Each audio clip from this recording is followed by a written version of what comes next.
Welcome to the NC Spin After Spin. Additional comments from our panelists just available on our website. We want to ask them, what do you wish you'd have said on last week's show, but you didn't?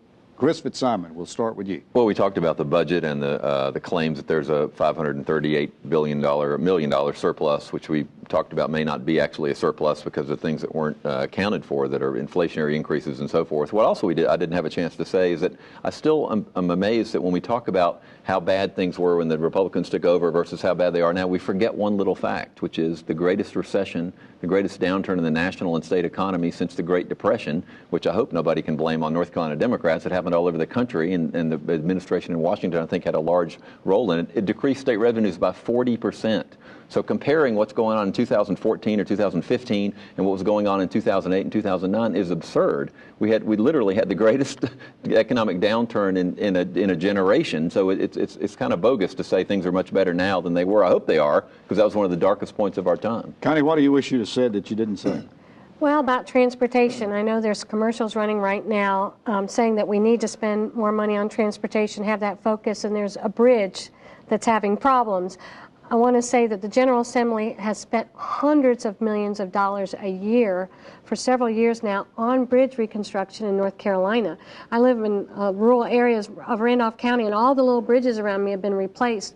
The General Assembly is focused on that. DOT's come out with a great way of punching those things out very quickly. So our bridges are much safer. And the statistics show that whereas 1/3 of our bridges were substandard, that's not the case anymore. That's right. It's been a tremendous increase, and I think you're going to see many more ideas coming out for possible revenue sources. What I'm hoping to see is that there's not one industry group that's targeted like big trucks or whatever, but more across the board so that everybody's kind of paying a little bit to make it less burdensome on one group. Dan Blue, what do you wish you'd have said that you didn't say? I spoke a little bit about the potential closing of the UNC Center on Poverty. What I didn't mention, though, was also the potential closing of the East Carolina School of Medicine. And that would have a tremendous impact on the eastern part of the state, a terrible impact. And I hope that someone analyzes and understands the value that that program offers to the entire state, but the eastern part in particular.